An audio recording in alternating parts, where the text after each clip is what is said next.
말씀 나누고자 합니다. 이번 주일날 우리가 함께 나눈 말씀이 이제 서론 인생과 본론 인생 이런 말씀을 나눴는데, 이 말씀의 중요한 골자는 뭐냐 하면은 그 근본을 잡냐 못 잡냐 여기에 대한 거죠. 그래서 근본 잡으면 본론 인생이고 근본 놓치면 서론 인생이다, 이런 내용입니다.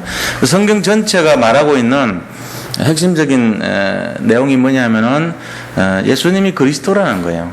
이게 실제적으로 잡히면 근본을 잡은 거죠. 그리스도가 우리 인생에 분명한 해답이 된다면 그 사람은 모든 문제를 다 끝내신 근본을 잡고 있다는 거예요. 그 얘기입니다. 그래서 바리새인들과 서기관들이 집중하려고 했던 것이 뭐냐면은 그리스도를 약화시키려고 하는 거예요. 그리스도 아닌 것에 자꾸만 집중시키려고 하는 그런 내용이죠. 마귀나 뭐 사단도 마찬가지죠. 하는 내용이 다른 건 다 이렇게 뭐 잘하고 관심을 기울이고 하지만 단지 그리스도만 모르게 만들려고 하는 것이 그들의 내용이라는 것입니다. 그래서 우리가 이 내용을 잘 이해를 하고 계셔야 돼요. 그래서 전부 다 보면은 그 가장 기본적인 본질이 예수님이 하신 그 말씀의 가장 중심이 뭐냐면은 그리스도가 모든 것을 다 완성하셨고 그 그리스도가 흑암을 꺾을 수 있고 그리스도께서 회복할 수 있다. 그리스도께서 능력의 근본이다. 뭐 이런 내용들을 계속 얘기하는데 다른 것에 집중시키는 거예요. 그러니까 손 왜 안 씻냐? 밥 먹을 때. 손 씻는 것이 법인데 왜 안 지켰느냐? 뭐 이런 거 있잖아요. 주일날 아무것도 일을 하면 안 되는데, 다시 말해 안식일날 일하지 말아야 되는데 왜 일을 했냐? 안식일날 사람을 병을 고치는데 왜 병 고쳤냐? 이런 식이야. 그러니까 근본을 만약에 잡았다면은, 그리스도를 잡았다면은 그리스도께서 하시는 일이 뭔가를 알게 되겠죠. 그 그리스도는 사람을 살리고 회복시키는 중요한 일을 하잖아요.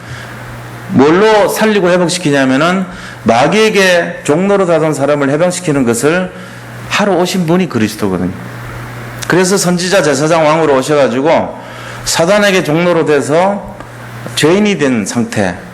그래서 결국은 이 마귀의 종로로 가면서 죄인의 상태로 살 수밖에 없는 그 사람이 거기서 해방될 수 있도록 하기 위해서 오신 분이 그리스도인데, 그 그리스도의 중요한 일을 우리가 관심을 가지고 보는 것보다는 그 격까지, 다시 말하면 종교적인 행위, 의식, 절차 뭐 이런 거에 이제 관심이 자꾸 뺏기게 만들어요. 그러니까 그리스도 이외의 본질을 놓친 서론적인 것에 자꾸 집중을 해가지고 그거를 자꾸 강조하는 그런 잘못된 모습을 보여주고 있죠. 그래서 우리가 성경 속의 가장 큰 주제는 그리스도라는 것, 이것만 하나 붙들고 있어도 어떤 문제도 없습니다. 사실은 그 그리스도가 모든 거라는 걸 알고 있으면 되죠. 그래서 우리가 여기에 결론을 내지 않으면 전부 다 나 중심, 세상 중심, 성공 중심으로, 아까 우리 최창숙 집사님 얘기한 그 A하고 같은 거예요. A라는 것이 결국 뭐냐? 나 중심, 물질 중심, 세상 중심이거든. 그게 B라는 것은 그리스도를 말하는 거야. 뭐 아까 얘기 여러 가지 했지만 그리스도가 다 이 안에 있단 말이에요. 세계복음화, 영혼구원, 전도, 선교, 렘넌트, 이 전부 그리스도 안에 있는 거예요. 근데 우리가 관심 가지는 게 서론이 돼버리면 A에 관심을 가지게 되죠. 그것 때문에 없으면 화가 나고, 그것 때문에 막 여러 가지 어려움 당하고 이래야 되는 거예요. 지금 우리나라도 지금 상당히 위기 상황이에요. 지금 우리나라 자체가 내일 5시까지 뭐 확성기 없애지 않으면은 공격하겠다 이러고 있고, 또 박근혜 대통령은 저쪽에서 공격하면 무조건 선제 공격하고 보고를 나중에 해라 이러고 있고, 그러니까 결국은요 자존심 싸움으로 갔어요. 지금 말을 내뱉어놨어요. 서로 김정은이가 그 학생이 계속하면은 타격하겠다 이제 이러고 있고, 우리 대통령은 저기서 공격하거들랑 무조건 그냥 대받아 쳐라 이러고 있고, 이제 자존심으로 한마디씩 했기 때문에 이거를 물러설 수가 없는 상황이 돼 있는 거 지금. 뭔가를 한번 하고 끝내야 돼요. 근데 이제 그 하는 정도가 어느 정도인가에 따라 가지고 이게 자존심을 뛰어넘는, 지금 이제 눈치 보느라고 좀 적당한 선에서 하려고는 하는 거거든요, 이게. 이거 뻔한 거 아닙니까? 뭐 진짜 막 전쟁이라고 이런 건 원치 않아요. 그럼 다 망하는 거 아니까. 그럼 이제 어느 정도 막 이렇게 협박하는 선에서 하려고 그러는데, 그게 상황이요, 이 감정 싸움으로 가면요, 싸움이란 게 그렇잖아요. 저쪽에서 어떻게 하는가에 따라 가지고 치고받고 하다 보면 이게 이제 살인도 일어나고, 자기 그러고 싶지 않은데 그런 일이 일어날 수밖에 없듯이, 자, 우리나라에 대한 하나님 지금 시간표란 말이에요. 이 근본이 그냥 단순하게 뭐 학성기가 어쩌고 이런 거 같지만 그거 아닙니다. 지금 여기에 흑암의 역사가 있고요, 우리나라 전체에 언약 갖고 복음 가진 사람들이 진짜 기도하고 있냐 없냐 이거하고 관계 있어요.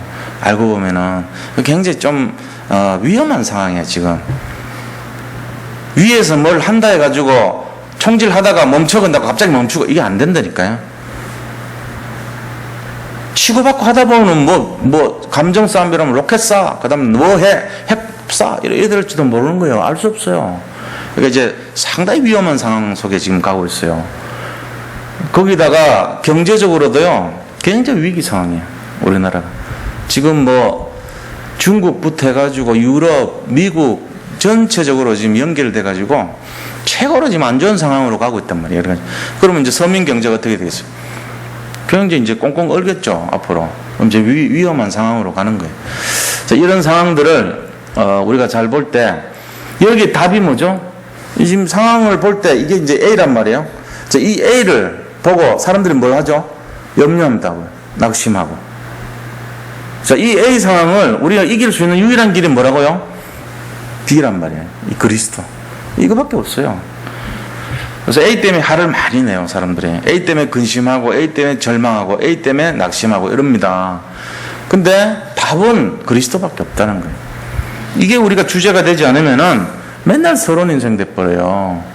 우리나라 인생 살아가는 게 보면은 계속 너무너무 막 복잡하고 어렵고 힘들고 이런 것 같단 말이에요, 지금. 제 휴가 마치고 딱 교회를 와보니까 그 화장실이 막 시커멓게 돼 있고 폭탄 맞은 것 같더라고. 뭐 저쪽에서도 뭐 이랬다던데 보니까 그래요. 그 왜 그런가 하니까 지금 공사 중이지. 어수선하지 뭔가. 그냥 막 물이 쏟아지고 이러니까는 그 이제 이 뭔가 제대로 공사를 하려고 다 뜯어냈더라고요, 위에. 그래서 내일 뭐 아침에 공사를 한다 그러는데 뭐 주일날에는 사용할 수 있겠죠. 근데 저런 모습들이 지금 뭐 우리나라 막 일어나는 것뿐만 아니고 우리 교회에서 지금 진행되는 것들하고 막 여러 가지 막 복잡하게 그런 것 같아요. 그래서 또 고향 갔더니 우리 이제 부모님이 편찮았어요. 아파가지고 지금 이렇게 입원을 해야 될지도 모르겠더라고 보니까.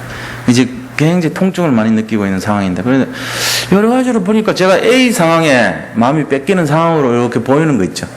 여러 가지로. 뭐 어수선해요, 이게. 뭔지 모르게. 근데 제가 이제 그런 마음이 들더라고요.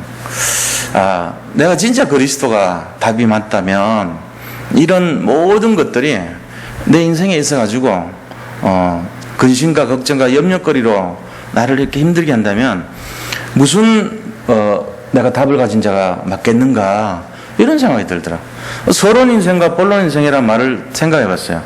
내가 본론을 잡았다면 이런 것들에 의해 가지고 내가 흔들리면 되지 않지 않냐. 세상 모든 대부분의 사람들은 지금 이것 때문에 굉장히 흔들립니다. 굉장히 지금 어렵습니다. 사실 사람들이 사업하시는 분들도 마찬가지예요. 사업하는 분들도요, 뭔지 모르게 위기감을 느껴요. 다들 느낍니다, 아마. 뭐 굳이 뭐 드러내놓고 막 이러진 않지만요, 대부분 마음 한구석에 좀 불안한 심리가 있어요, 지금. 그게 뭐냐? 우리가 지금 이 세상과 환경과 문화와 이 시대에 영향을 받고 있는 증거거든요. 여기서 우리가 진짜로 그리스도로 딱 결론을 내버린다면 그 사람이 진짜 답을 갖고 있는 사람이라. 이게 중요한 내용입니다. 이게 이번 주일 메시지. 자, 그럼 오늘 말씀은 뭐냐? 그 그리스도를 잡은 복의 근원이 누구냐는 거예요. 그리스도를 잡고 있는 사람이 복의 근원이죠. 그래서 우리가 이 내용에 대해서 확실하게 이제 이거를 오늘 잡고 분명한 결론을 내는 그런 시간 됐으면 좋겠습니다. 첫 번째입니다. 믿음의 결단입니다. 1절 보세요. 여호와께서 아브라함에게 이르시되 너는 너의 고향과 친척과 아버지 집을 떠나 내가 너에게 보여줄 땅으로 가라. 이게 이제 하나님의 미션이죠. 하나님께서 아브라함에게 하라고 명하신 미션의 내용이에요. 그 미션의 내용이 뭡니까? 떠나라는 거예요. 떠나라. 뭘 떠나요? 이게 지금 단순히 이 고향 떠나라 그랬지만 고향만의 얘기가 아니거든요. 고향을 떠나라는 것이 아니고 아브라함이 소속돼 있었던 곳에 영적인 환경을 떠나라는 거예요. 다시 말하면은 영적인 체질, 각인, 영적인 뿌리 이거를 떠나라는 거거든요. 그러니까 네가 머물러 있는 그곳에 모든 이 서론적인 부분에서부터 떠나서 본론을 잡고 가라는 얘기를 하고 있는 것입니다. 아브라함은 그곳에서 오랫동안 살았어요. 그러니까 아브라함이 갖고 있었던 옛날 체질, 옛날 옛사람, 옛날 각인 이것으로부터 떠나라는 거예요. 왜 그랬습니까? 하나님은 오직 그리스도를 잡는 사람에게 모든 것을 주시려고 하거든요. 아브라함이 살던 그 지역에서는 그리스도가 없어요. 희미해요, 그리스도가. 그러니까 이제 그리스도를 잡게 하려는 거예요. 그러니까 아브라함이 살던 그 장소는요, 어떤 곳입니까? 그것은 바로 세계 전체 모든 흑암이 가장 많이 발견되는 장소예요. 지금도 계속 나오고 있어요. 아브라함 살던 갈대 우르라고 하는 지역은 그 쿠웨이트하고 이라크의 경계선 지역이에요. 근데 거기에서 지금까지 발견된 우상의 종류만 2,000가지가 넘어요. 그리고 거기에 지글랏이라고 하는 일종의 바벨탑 같은 그런 것이 많이 발굴이 되고 있어요. 그래서 그곳에서 제단을 쌓고 이 우상을 숭배했던 흔적들이 너무나 많이 나온 장소예요. 그리고 거기에 유명했던 것이 뭡니까? 바로 니므롯이라는 사람이 왕이 돼가지고 이 가나안의 이 뭡니까? 함의 손자가 니므롯인데 이 니므롯이 그곳에서 왕이 돼가지고 했던 것이 바벨탑을 쌓았거든요. 이 바벨탑 쌓았던 지역에서 얼마 멀지 않은 곳이에요. 바벨탑 쌓았던 그 장소가 바로 옛날 에덴 동산에 있었던 장소란 말이에요. 그게 우갈이라고 하는 곳이 있고 우르기라고 하는 곳이 있어요. 그리고 우르라고 하는 곳이 있어요. 전부 근처예요. 전부 다. 이 장소들이 전부 다 반월령 농토 지역인데 그곳에 농사가 잘 되던 비옥한 그런 지역이에요. 거기에 모여가지고 왕국을 건설하면서 정치와 경제와 사회 문화가 발전이 됐던 장소예요. 근데 거기에 하나님을 섬기는 그런 것이 아니고 하나님을 대적하는 것으로 변질이 돼버렸거든요. 그러니까 하나님이 그 대적하는 니므롯의 후손들을 대적해서 다시 그곳에서 하나님의 사람을 뽑아서 이 하나님께서 준비하신 대비책을 만든 것이 바로 아브라함이라는 것입니다. 아브라함. 그러니까 아브라함은 단순히 그냥 사람이 아니에요. 영적으로 보면은 이 무너져가는 시대, 우상과 또 많은 하나님을 대적하는 그런 시대, 환경의 지배를 받고 물질 문명의 노예가 돼가고 정말로 이 시대 희망을 잃어버린 사람들에게 믿음의 조상으로서 이 반대적으로 하나님의, 다시 말하면 아브라함을 누구로 봐야 되냐면 예수님의 모델로 봐야 된다 이 얘기예요. 제 말은. 그러니까 그 시대, 그리스도가 없는 시대 그리스도를 모델로 미리 나타낸 분이 누구냐면 아브라함인 거예요. 그러니까 이 갈대아 창세기 3장 문제 답은 여자의 후손 그리스도 아닙니까? 창세기 6장 네피림 시대 답은 6장 14절 방주 대신 그리스도 아닙니까? 그럼 바벨탑 창세기 11장의 답은 누굽니까? 바로 그리스도 대신 모델, 그리스도의 모델 되는 아브라함이 답이었어요. 그를 불러가지고 뭐라고 얘기하냐면 떠나라는 거예요. 뭐를 떠나요? 너가 갖고 있는 오래된 것에서 벗어나라는 거예요. 오래된 영적 체질에서 벗어나라는 거예요. 이게 아브라함이에요. 그래서 하나님이 아브라함을 믿음의 조상으로 삼아가지고 그 아브라함 믿는 사람들을 영적인 이스라엘로 삼아줬어요. 그럼 우리는 뭡니까? 우리도 하나님 믿기 때문에 아브라함 믿잖아요. 아브라함을 믿는 믿음의 후손들이란 말이에요. 우리도 영적인 이스라엘 사람들이에요. 우리가 영적 이스라엘 사람이에요. 이 원리를 잘 이해하셔야 돼요. 창세기 12장은 바로 그리스도의 예표로 되는 아브라함을 나타내고 있는 것이다. 그럼 이거는 뭐 때문에 만들었냐? 이 말씀이 뭐 때문에 지어졌냐? 바벨탑 사건 때문에 지어진 거예요. 바벨탑은 뭡니까? 하나님 없이 잘 살아보자는데 창세기 12장은요. 하나님 믿어야 잘 산다. 이 얘기를 하고 있는 거예요, 지금. 그래서 떠나라는 거예요. 오래된 영적 문제에서 떠나고, 오래된 영적 각인에서 떠나고, 오래된 영적 체질로부터 떠나라는 것이 창세기 12장의 중요한 메시지입니다. 이거를 잡으시고 승리하시길 바랍니다. 이거 딱 잡으셔야 돼요. 그를 잡으려면은 바로 되냐? 안 돼요. 옛날 오래된 각인과 체질과 뿌리가요, 우리를 얼마나 지배하는지 금방 못 빠져나와요. 그래서 아브라함도요, 자기가 하나님이 그렇게 말씀하셨는데도 하란이라는 곳에 옮겼어. 하란. 자기 형 이름도 하란이지만 아버지 돌아가시고 형 죽고 나서 하란으로 갔단 말이에요. 하란에 갔을 때 거기서 몇 년을 있었냐? 15년 동안 있었어요. 15년. 하란에서 15년을 머물렀다니까. 그 15년이라는 숫자가 뭐냐면요, 우리가 오래된 체질 속에 하는 불신앙의 시간표예요. 그만큼 믿음의 조상되는 아브라함조차도 불신앙의 시간이 15년이나 걸렸다는 얘기입니다. 그럼 우리야 뭐 말할 것도 없죠. 우리가 그러니까 되는 것 같지만 우리 속에 여전히 안 되는 뿌리가 숨어 있다는 거 아셔야 돼요. 이거를 잘 기억을 하셔야 되는 거예요. 우리는 이 싸움을 하는 거예요, 자꾸. 내 속에 있는 불신앙의 이 시간표와 하나님께서 주시려고 하는 복음의 이 시간표 속에서 영적 싸움을 하는 거예요. 그래서 A로 가려고 하는 나 체질을 자꾸 B로 가게 하는 이 싸움. 이게 바로 이쪽은 그리스도고 이쪽은 세상이거든요. 세상 바라보려고 하는 내 체질을 그리스도 바라보도록 하는 것이 영적 싸움이란 말이에요. 이게 이제 서론이고 이게 본론이거든요. 이거를 계속 해나가는 걸 하나님이 기뻐하시는 것입니다. 그래서 그걸 하기 위해서 우리가 뭘 해야 되냐면은 믿음의 결단이 필요한 것입니다. 이래서 결단이 필요한 거예요. 믿음의 결단을 해야 돼요. 안 그러면은 옛사람, 옛 체질, 옛 그런 모습으로 우리가 다시 회귀 본능으로 돌아가려고 합니다. 자꾸만 옛 것으로 자꾸 돌아가는 거예요. 오래된 영적 문제 속으로 다시 돌아가려고 해요, 우리가. 이거를 이제 잘 봐야 돼요. 그래서 우리 자신들이 오직 그리스도만으로 만족하고 그리스도를 누리고 그리스도로 완전하고 그리스도로 충분하다는 것으로 내가 계속 집중을 해야 돼요. 이걸 계속 해야 됩니다. 자, 그리스도로 집중하기 위해서 우리 자신들이 뭘 해야 됩니까? 믿음의 결단을 해야 돼요. 어떻게 해요? 사문을 위해서 아침에 눈 뜨자마자 잠깐 말씀 가지고 묵상하고, 그거 가지고 잠깐 기도하고, 그거 가지고 잠깐 오늘 만난 사람들 놓고 기도하면서 그들에게 전할 복음의 메시지를 갖고 가는 요 간단한 세 가지, 이게 이제 홀로 다락방인데 이거를 가지고 싸우는 거예요. 이거를 날마다 도전하는 거죠, 우리가. 그러면 결국은 뭐가 됩니까? 자기 스스로가 홀로 이것이 각인되고 예체질이 벗어지고 그리스도에 집중하는 것이 되면 어느 날 사람 살리는, 하나님이 원하시는 그런 인생을 사는 거예요. 그게 증인이라 그러죠. 그래서 믿음의 결단이 필요한 겁니다. 그래서 이렇게 하는 사람을 두 번째 복의 근원이라고 합니다. 자, 큰 두 번째로 복의 근원입니다. 자, 2절 3절 보세요.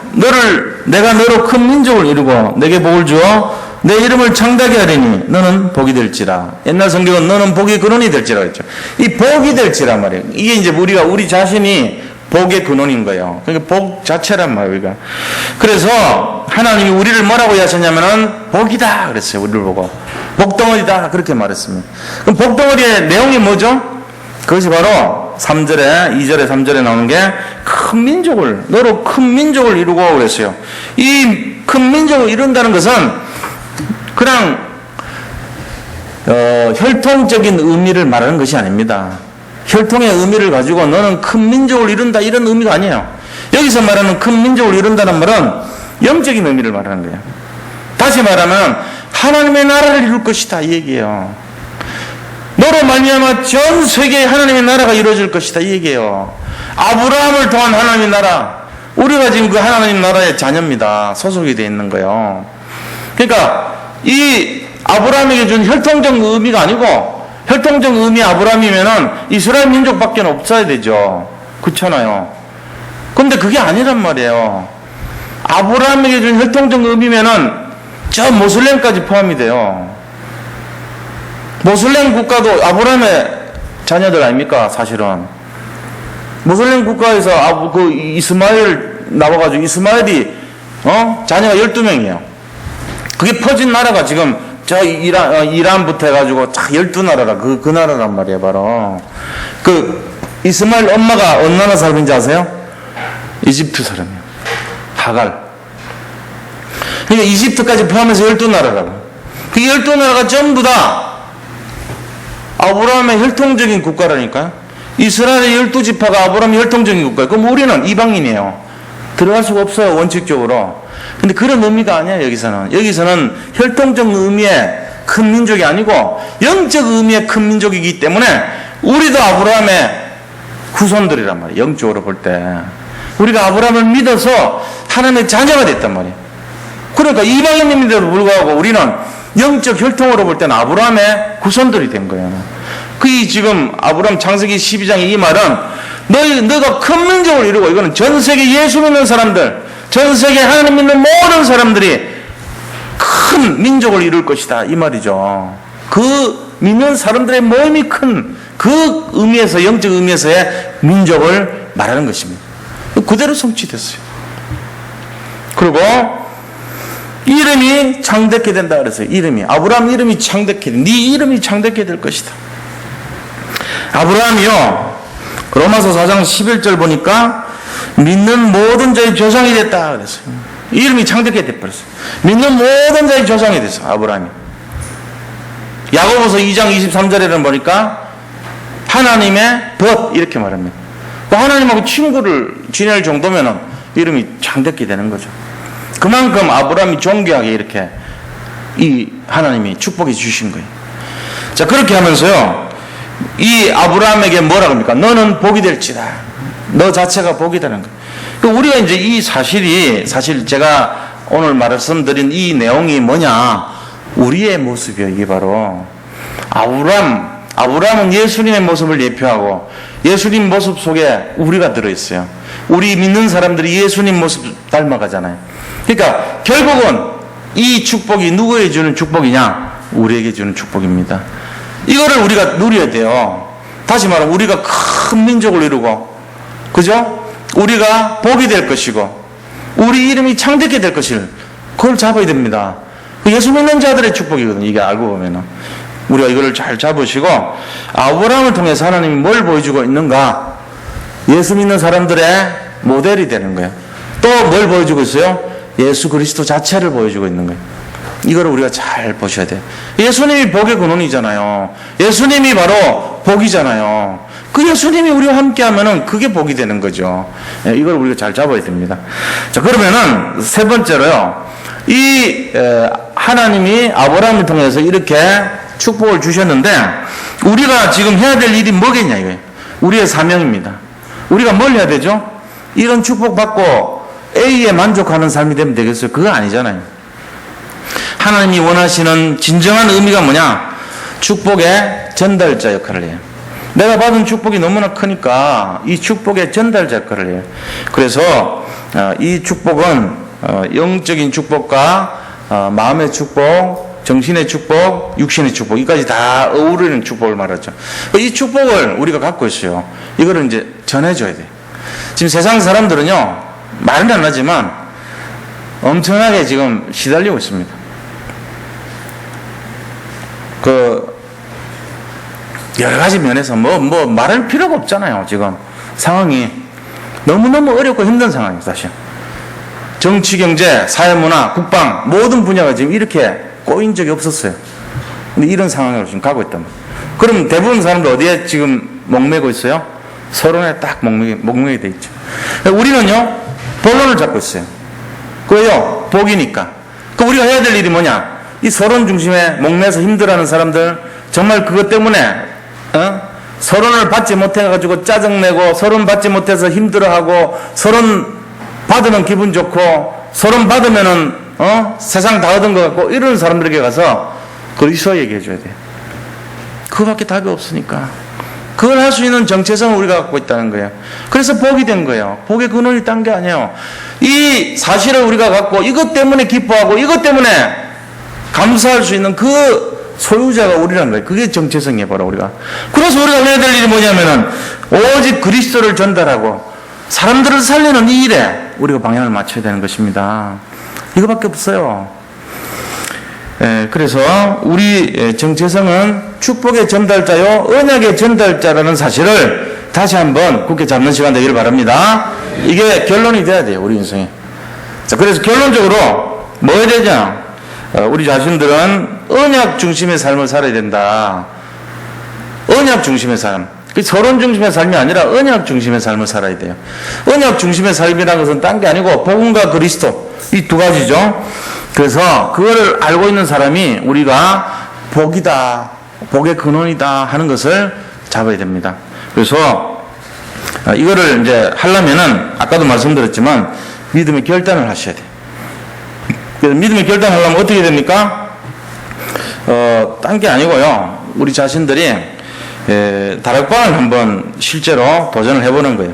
다락방 사역자로서 실제적으로 한두 명만 실제적으로 자기가 사역을 해보면은 알아요. 이게, 내가 복의 근원이구나. 정말로 우리 자신들이 내가 세상적으로는 부족한 것 투성이지만 영적으로 하나님이 주시는 이 축복을 내가 이렇게 전달하고 나눌 때 많은 것들이 회복이 되고 내 자신이 살아나는구나 하는 것을 알게 된다는 것입니다. 여기 도전하시기 바랍니다. 이게 미션이에요. 이 미션에 도전하지 않을 때 복의 근원의 축복을 우리가 체험하지를 못합니다.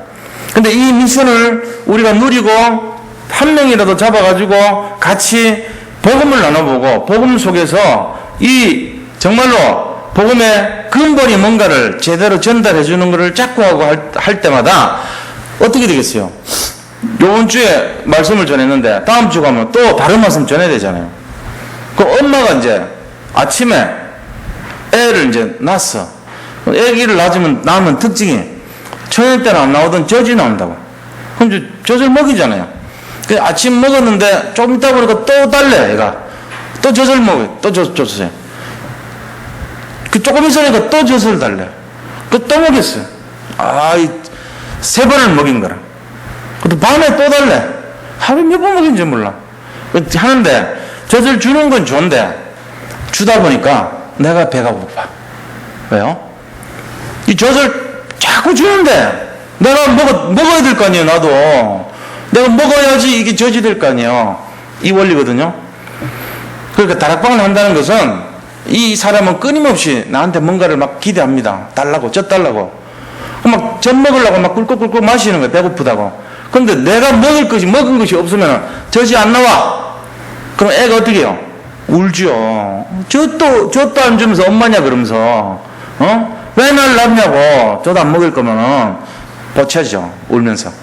그러고 된 거 아닙니까? 그러니까 우리가 다락방을 한다는 말은 젖을 먹이는 사람이 되고 그 젖을 먹이려면 내가 은혜의 젖을 계속 공급받아야 돼요. 그래서 결국 누가 사냐? 내가 살아요. 내가 양육을 하고 젖을 먹이고 하다 보면은 내가 부족한데 나중에 보니까 내가 살아나. 그게 원래요. 이걸 해봐야 돼요. 그래서 자기 주변에 있는 사람들에게 이 복음의 비밀을 전달할 수 있는 사람, 처음에는 엉터리같이 막 해요. 막 되는 대로 하는 거라. 나오는 대로 하다 보면은 틀린 말 자꾸 하면 그 듣는 사람 알잖아요. 좀 이상하다 이런 생각하잖아요. 그럼 이제 신경이 쓰이는 거라. 이렇게 세상 말로 여기서 그런 말 하면 안 돼. 선무당이 사람 잡는다고 이상한 짓거리 하는 식으로 되는 대로 막 엉터리 같이 하면은 저 영이 살아나야 되는데 영이 죽어가. 그러니까 책임을 느낄 거 아닙니까? 그러니까 뭐합니까? 내가 이러면 안 되겠다. 마음대로 하면 안 되지. 기도한단 말이에요. 그러고는 말씀을 읽기 시작하는 거예요. 그러고는 누가 메시지 하면은 그 메시지를 집중하기 시작하는 거예요. 목사님이 저렇게 말해. 이게 메시지구나. 딱 잡아요. 그 중에 중요한 부분이 뭔가를 딱 잡게 돼 있죠. 이거 이제 하는 눈이 열리는 거예요. 그때부터 제대로 다락방이 시작이 되는 거예요. 전에는, 된장찌개를 끓였는데 내가 이제 엄마가 됐다 치자고. 그럼 매일 식사를 매일 공급을 해야 되잖아. 식사를 매일 공급을 하고 반찬을 매일 만들다 보니까 처음에는 엉터리같이 만들어. 응? 잘 모르고 소금을 얼마를 넣어야 되는지, 설탕을 언제 넣어야 되는지, 간을 언제 맞춰야 되는지 모르고 한다고. 했는데 애들이 반응이 맛없다고 안 먹거든. 근데 연구를 하는 거예요. 아, 조금 더 맛있게 하려면 뭐가 부족했지? 자기 반성을 하고. 이러다 보면은 반찬이 늘잖아요. 이런 거하고 마찬가지입니다. 그런 것처럼 우리가 복음을요, 우리 자신들이 어떻게 우리가 뭐 목사님이나 전도사님도 아닌데 우리가 어떻게 하냐 하지만 복음을 사람 살리기 위해서 자꾸 하다 보면은 올바른 복음으로 인도받게 되어 있는 거예요. 젖을 먹이려면 내가 은혜를 받아야 돼요. 내가 정말로 영적인 꼴을 자꾸 먹어야 되는 거예요. 그거하고 마찬가지. 그래서 미션입니다. 내가 정체성이 뭐냐? 복이란 말이에요. 복의 근원인데, 복의 근원 중에 제일 축복은 뭐냐? 이 복을 전달하는 사람이라는 거예요. 그 복을 전달하기 위해서 우리가 해야 되는 것이, 도전해야 되는 것이 뭐냐면요, 다락방 도전하시기 바랍니다. 그래서 다락방 도전하시는 분들이 난 잘 모르겠다 하거들랑 10월달 이제 우리 사역자로 다락방 어떻게 해야 되는지를 나누는 시간이에요. 우리 교육자실에 와가지고 목양실에 와가지고 저하고 같이 한 일주일에 한 번씩 짧지만 1시간 정도만 나누는 걸 하면 돼요. 한 2달 하다 보면은 뭔가 감이 딱 잡힌다. 그렇게 하시면 돼요. 지금 9월 달에는 이제 인원이 다 찼어. 그러니까 10월 달 할 때 신청을 하면 됩니다. 그렇게 해서 우리는 복의 근원이니까, 복의 근원이 막연하게 그냥 복의 근원이고 뭐 A 축복받는 복의 근원은 아닙니다. 그런 의미가 아니고 영적인 축복받는, 비축복받는 복의 근원이니까 이 준비와 방향의 내용이 틀려야 돼요. 뭘 도전해야 되냐, 이거 잘 아셔야 돼요. 물론 B를 받으면은 덤으로 따라온 것이 A가 따라옵니다. 그걸 이제 우리가 알아야 되죠. 자, 이 축복에 우리가 정말 증인이 되고 최고로 응답을 받는 주역들이 다 되시기를 축원드립니다. 자, 우리 받은 말씀 생각하면서 같이 한번 기도하겠습니다. 하나님 감사합니다. 오늘 아브라함이 복의 근원이라는 이 말씀을 통해서 우리 자신들이 정말 현실 속에서 믿음의 결단을